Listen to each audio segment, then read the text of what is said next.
नमस्कार दोस्तों, आज हम बायोलॉजी का महत्वपूर्ण चैप्टर ब्लड पढ़ेंगे। यह चैप्टर 3 भागों में कंप्लीट हो जाएगा आपका। पहले भाग में हम ब्लड के बारे में जान लेते हैं कि ब्लड के एक छोटा सा व्यू जान लेते हैं कि ब्लड में क्या क्या पाया जाता है और इसका निर्माण कैसे हुआ है हमारे शरीर में और यहाँ कैसे बनता है, इसके बारे में हम जान लेते हैं। तो मैं आपको शुरुआत करता हूँ। तो देखिए, रक्त क्या है? प्राकृतिक कोलाइड है। रक्त क्या है? प्राकृतिक कोलाइड। कोलाइड क्या होता है? आप जैसे किसी चीज को छानते हैं तो ऊपर कुछ चीजों का रह जाना, उसे हम कोलाइड कहते हैं। क्या होता है?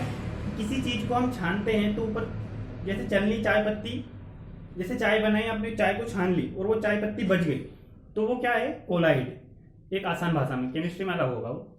दूसरा है कि यहाँ संयोजी ऊतक है, यानी यहाँ कनेक्टिव टिश्यू, मतलब यहाँ हमारे पूरे शरीर को जोड़ने का काम करता है। समझ रहे हो ना कि पूरे शरीर में यहाँ बहता है तो पूरे शरीर को यहाँ जोड़ने का काम करता है। पीएच मान 7.4 होता है। कितना होता है पीएच मान? 7.4 होता है इसका पीएच मान। पुरुष में इसकी मात्रा कितनी होती है? तो 5.5 लीटर होती है। कितनी होती है? 5.5 लीटर इसकी मात्रा होती है। महिला में इसकी मात्रा ½ लीटर कम होती है, यानी महिला में इसकी मात्रा कितनी होती है? तो ½ लीटर इसकी मात्रा कम होती है। इसका निर्माण देख लेते हैं कि इसका निर्माण, देखिए, भ्रूण अवस्था में इसका निर्माण लीवर में होता है, और जब बच्चा पैदा हो जाता है और एडल्ट, मतलब पूरा एडल्ट मनुष्य में, और बच्चा पैदा होने के बाद में इसका निर्माण कहाँ पर होता है? तो इसका निर्माण बोन मैरो में होता है। आपने हड्डी में, बड़ी हड्डी को देखा होगा, उसके बीच में खाली जगह होती है, उसी में इसका निर्माण होता है। तो स्टोर कहाँ पर होता है ब्लड? तो ब्लड बनता है तो स्टोर किसमें होता है? स्प्लीन यानी तिल्ली में स्टोर होता है।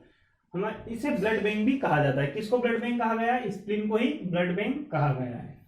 इसकी कब्र, मतलब यहाँ इसमें जाके ये ब्लड खत्म होगा। आपने आरबीसी का जीवन काल देख पढ़ा होगा कभी ना कभी, तो आरबीसी इनका जीवन काल, तो इनके कब्र कहाँ, किसे कहा जाते हैं? स्प्लीन को ही इनकी कब्र कहा गया है। कोलेस्ट्रॉल, यानी रक्त में कोलेस्ट्रॉल की मात्रा, आपने देखा होगा किसी किसी को कोलेस्ट्रॉल की मात्रा के कारण, कोलेस्ट्रॉल ज्यादा होने के कारण हार्ट अटैक आ गए। तो हमारे शरीर में कितनी कोलेस्ट्रॉल की मात्रा होनी चाहिए हमारे ब्लड में, जिससे कि हमें हार्ट अटैक ना आए? तो वो 200 ग्राम पर डेसीलीटर होनी चाहिए। हीमोग्लोबिन, तो हमारे शरीर का हमारे ब्लड का एक महत्वपूर्ण घटक होता है हीमोग्लोबिन। यहाँ इसमें आयरन नाम का आयरन पाया जाता है। तो इसकी मेल में मात्रा होती है 14 ग्राम पर डेसीलीटर और फीमेल में होती है 13 ग्राम पर डेसीलीटर।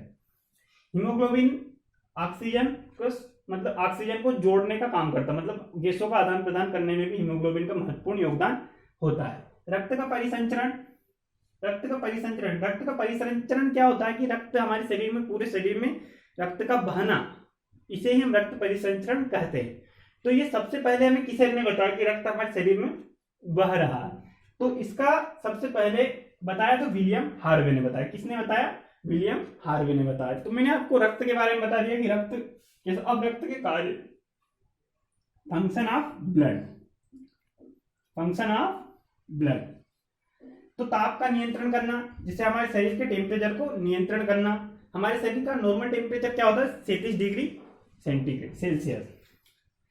और दूसरा है पोषक पदार्थों का परिवहन करना। जो पोषक पदार्थ होते हैं उनको एक स्थान से शरीर में ले जाना, क्योंकि हमारे शरीर में ब्लड बह रहा है तो हमारे शरीर में जो पोषक पदार्थ होते हैं उन्हें वो एक स्थान से दूसरे स्थान तक ले जाने का काम करता है। जैसे ऑक्सीजन गैसों का आदान प्रदान भी करता है, ऑक्सीजन और कार्बन डाइऑक्साइड को इधर से उधर ले जाना। हमारी बॉडी में एक कोशिका से दूसरी कोशिका में पोषक पदार्थों को ले जाना, ये किसका काम है? तो ये ब्लड का ही काम है। गैसों का परिवहन हो गया आपका। उत्सर्जित पदार्थों का परिवहन, हमारे शरीर में किडनी से कुछ उत्सर्जित पदार्थ बनते, उन्हें शरीर के विभिन्न भागों से, मतलब ऊतकों से उत्सर्जित पदार्थ बनना और किडनी तक लाना, ये भी काम ब्लड का ही होता है। तो क्या? उत्सर्जित पदार्थों का परिवहन। तो ब्लड ये हो गया अब आपका। अब हम जान लेते हैं कि ब्लड किस किस चीजों से मिलकर बना होता है, ब्लड का कंपोजिशन क्या क्या होता है। तो ब्लड प्लाज्मा होता है। ब्लड में क्या होता है? 60%, 55 से 60% क्या होता है? प्लाज्मा, यहाँ तरल पदार्थ है। और कार्पसेल्स होती है। क्या होती है? कार्पसेल्स होती है, जिन्हें हम कणिकाएं कहते हैं। प्लाज्मा में एक फाइब्रिनोजन प्रोटीन पाया जाता है, थ्रोम्बिन प्रोटीन पाया जाता है। क्या? थ्रोम्बिन प्रोटीन और फाइब्रिनोजन प्रोटीन पाया जाता है। देखिए, अब कार्पसेल्स के 3 भाग होते हैं। कार्पसेल्स के कितने भाग होते हैं? 3 भाग होते हैं। आरबीसी, जिसे हम एरिथ्रोसाइट कहते हैं, डब्ल्यूबीसी इसे हम ल्यूकोसाइट कहते हैं। आरबीसी का पूरा नाम है रेड ब्लड कार्पसेल्स। क्या नाम है? Red blood corpuscles. और डब्ल्यूबीसी मतलब दूसरा जो दूसरी है उसका क्या नाम है? WBC white blood corpuscles. तीसरी है प्लेटलेट्स। क्या है? प्लेटलेट्स, जिसको हम थ्रोम्बोसाइट कहते हैं। तो इनकी हम मात्रा देख लेते हैं। तो इसकी मात्रा होती है 5 मिलियन यानी 50 लाख। आरबीसीज की हमारे शरीर में यदि आपसे मात्रा पूछी जाए हमारे शरीर में आरबीसीज कितने नंबर में पाई जाती है, यदि आपसे पूछा जाए तो हमारे शरीर में आरबीसीज 50 लाख पाई जाती है। कितनी? 50 लाख यानी 5 मिलियन। इनका जीवन काल कितना होता है? इनका जीवन काल होता है 120 दिन होता है। कितना होता है? 120 दिन होता है। डब्ल्यूबीसी की बात कर लेते हैं तो व्हाइट ब्लड सेल यानी ल्यूकोसाइट, इनकी कमी या बढ़ोतरी से हमें ल्यूकेमिया हो जाता है। ल्यूकेमिया क्या है? कैंसर होता है। और इनकी मात्रा होती है 10,000 और इनका जीवन काल होता है 4 से 5 दिन होता है। प्लेटलेट्स थ्रोम्बोसाइट इनकी संख्या 7 लाख होती है और जीवन काल 60 डेज होता है। यदि आपसे पूछा जाए कि हमारे शरीर में सबसे ज्यादा मात्रा में क्या पाया जाता है तो आपको बताना है हमारे शरीर में क्या पाया जाता है। तो आरबीसी पाई जाती है। व्हाइट रेड ब्लड कार्पसेल्स हमारे शरीर में सबसे ब्लड में पाई जाती है। पहले नंबर प्लाज्मा हो गया। उसके बाद में यदि आपको कार्पसेल्स में पाई जाएगी कौन सी मात्रा में हमारे शरीर में कौन सी कार्पसेल्स सबसे ज्यादा मात्रा में पाई जाती है, तो वो है रेड ब्लड कार्पसेल्स। अब जानते हैं कि रक्त की खोज किसने की? तो रक्त की खोज लैंडस्टीनर ने की है।